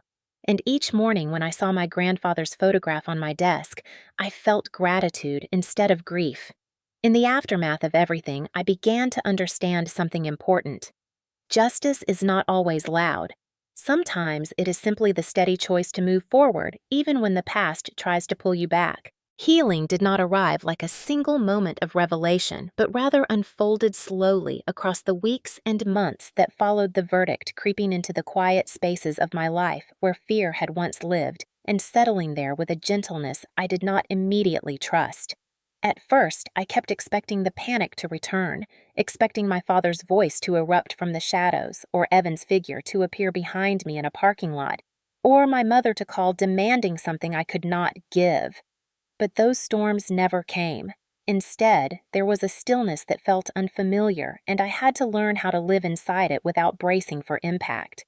My therapist reminded me again and again that survival was not the same as recovery. Survival had taught me to anticipate danger, to read tone shifts, to walk on emotional glass. Recovery required something else entirely. It required boundaries strong enough to protect the progress I was making and gentle enough to nurture the parts of me that had been neglected for so many years. At first, I struggled with the idea of boundaries because I had been conditioned my entire life to accept whatever my parents demanded. But eventually, I began to understand that boundaries were not weapons against them. They were shields for me. The first boundary I set was simple. Contact would only happen by email. No calls, no surprise visits, no sudden knock on my door. I wrote a short message explaining this and sent it to my mother. She replied quickly with a dramatic message about how cold it felt to communicate like strangers. I read her words carefully, then closed my laptop without responding. I did not need to defend my choice. The second boundary was that I would not attend family holidays. The idea of sitting at a table with the same people who once pounded on my front door at midnight made my stomach twist. I told my therapist about the guilt that rose inside me when I pictured empty chairs at their table, but she reminded me that guilt often lives where old patterns do. Guilt served them, not me. I began spending holidays with coworkers or volunteering at the local shelter, and those days filled me with a peace I had never felt growing up. The third boundary was something deeper. I would no longer carry blame for their choices. My parents had spent decades blaming me for every ripple of conflict, every moment of stress, every consequence they caused for themselves. So whenever guilt or doubt surfaced, I wrote in a journal the exact truth of what had happened. The forged document, the intimidation, the humiliation, The lies. I reminded myself over and over that I did not cause any of it. Healing also meant letting myself experience joy without waiting for punishment to follow. I started exploring Phoenix again on my days off, visiting small cafes and reading in the warm desert sun. I redecorated my apartment with soft colors and framed photographs of places I loved. I signed up for a weekend painting class even though I had no idea what I was doing. The instructor, a retired firefighter with kind eyes, taught us how to mix colors to capture the Arizona sky at dusk. The first time my brush swept across the canvas, something inside me opened. Painting became a small ritual of rebuilding myself. Step by step, I allowed new things into my life. Friendships deepened. Coworkers invited me out after shifts. I began trusting people enough to share small pieces of my story. Eventually, my friend Jenna, who had once encouraged me to settle to avoid conflict, apologized for not understanding the situation. Instead of resenting her, I realized that healing meant allowing honest apologies to matter. Over time, I noticed changes in my breathing, in how I carried myself, in the calm I felt when I walked alone at night without imagining footsteps behind me. I still had moments when my body remembered fear, but those moments no longer controlled my decisions. One evening, months after the verdict, while cleaning my closet, I found the old sweater I had worn the night my parents tried to break down my door. I held it for a long time, then quietly folded it and placed it in a donation box. That chapter no longer belonged in my home. Near the end of the year, I received another email from my mother. It was longer than her last one, filled with sentimental memories and vague requests for reconciliation. She wrote that she had been praying for healing and hoping one day I would understand how much she loved me, even if she had made mistakes. She did not mention the forgery. She did not mention the court ruling. She did not mention the intimidation. It was an apology without accountability. I reread it twice before crafting a short reply. I said I appreciated her reaching out. I said I wished her well. But I also said I needed space and the boundaries would remain in place. I sent it and felt no guilt. That night, I sat on my balcony with a cup of tea, watching the city lights shimmer across the desert. A soft breeze brushed across my face, and for the first time, I realized I felt whole. Not perfect, not fully healed, but whole. My grandfather's photograph sat on a small table beside me. I touched the frame gently and whispered thank you, not to the picture, but to the strength he had given me through the lessons he left behind. Healing had taught me something my family never understood. Love does not require self-sacrifice. Love does not require silence. Love does not mean accepting harm. Healing meant choosing myself every day, even when it was difficult. And little by little I did. In the months that followed, I often found myself sitting quietly in my living room long after the sun had gone down, the desert sky turning a deep shade of blue through the window as the cicadas hummed their endless chorus outside. And I would think about how much had changed since the day I walked into the inheritance hearing, feeling small and alone and utterly outmatched. Now the silence in my apartment did not feel like a reminder of isolation, but a sign that peace had finally made room for itself in my life.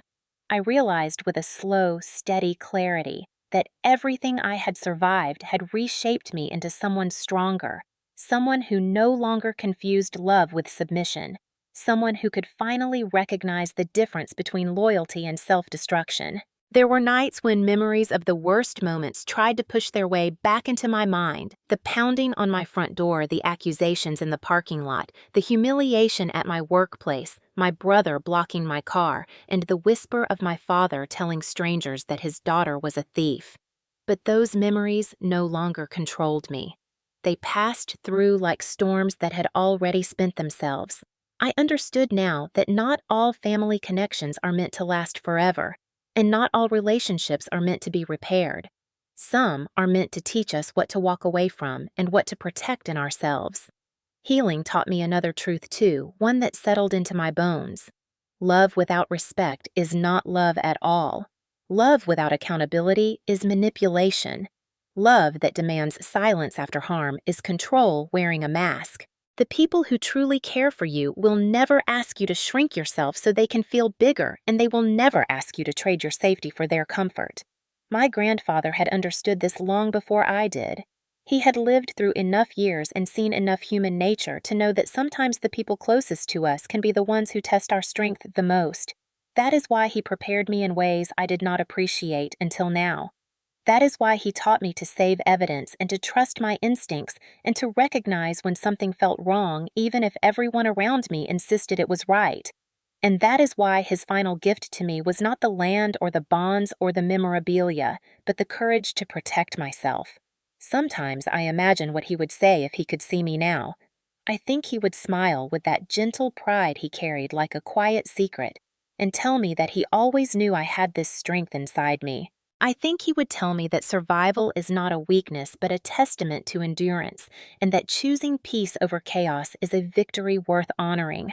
And I think he would tell me that forgiveness does not mean returning to the people who broke you. It simply means releasing their power over your life. I do not know what future waits for my parents or for Evan. Maybe time will soften them. Maybe it will not. That is not my responsibility to manage anymore. I carry my own life now, and that is enough. The boundaries I set are not walls built out of resentment, but guardrails built out of clarity. They allow me to move forward without fear of slipping back into the shadows I worked so hard to escape. And if there is one thing I want anyone listening to my story to understand, it is this. You have the right to protect yourself even from the people who raised you. You have the right to say no when someone demands more of you than they ever gave. You have the right to walk away from people who treat you like an option while expecting you to treat them like a priority. You have the right to choose yourself. And choosing yourself is not selfish. It is survival. It is strength. It is healing. It is love directed toward the one person who will walk with you through every storm you face in this life. You. So, if my story resonates with you in any way, if you have ever felt the crushing weight of a toxic family dynamic, or the confusion of loving people who break you, or the fear of standing alone in a decision that protects you, I want you to hear this clearly from someone who lived through it. You do not get to hurt me again. That sentence became my anchor, my shield, my freedom. It can be yours too. And now, I want to hear from you. If you were in my position, would you have forgiven them completely, or would you have kept the boundaries like I did? I read every comment carefully, and I hope my story reminds you that your voice matters even when others try to silence it. If this story made you think or helped you feel less alone, consider subscribing for more stories like this, because I believe every survivor deserves to be heard, and the more we share, the more we heal together. Before you click away, I want to take a moment to talk directly to you, because if you stayed with me through this entire journey, then something in my story must have touched a place inside you that still remembers what it feels like to fight for your own worth. Maybe you have lived through a family betrayal of your own. Maybe you know what it feels like to be dismissed or talked over or treated as if your pain does not matter.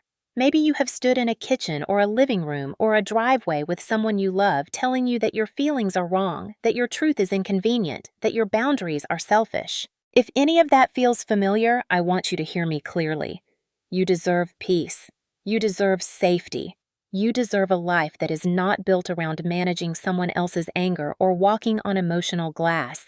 And you deserve to tell your story without fear. My journey was long and messy and painful, and there were days when I felt like giving up, days when I believed their version of me more than my own days, when I wondered if maybe I was the problem. But here is the truth I learned the hard way. Standing up for yourself does not make you difficult. Setting boundaries does not make you cruel. Protecting what is yours does not make you selfish. It makes you brave. It makes you honest. It makes you whole. And if you are sitting alone right now thinking about the people who hurt you or the moments that broke you, I hope you know this. You are not alone. You are not dramatic. You are not imagining things. Pain inside a family cuts deeper than almost anything else because it asks you to question the people you were taught to trust the most. So, if my story made you think, if it made you remember something you have tried to bury, if it made you reconsider what you allow in your life, then I want to ask you the same question I asked myself.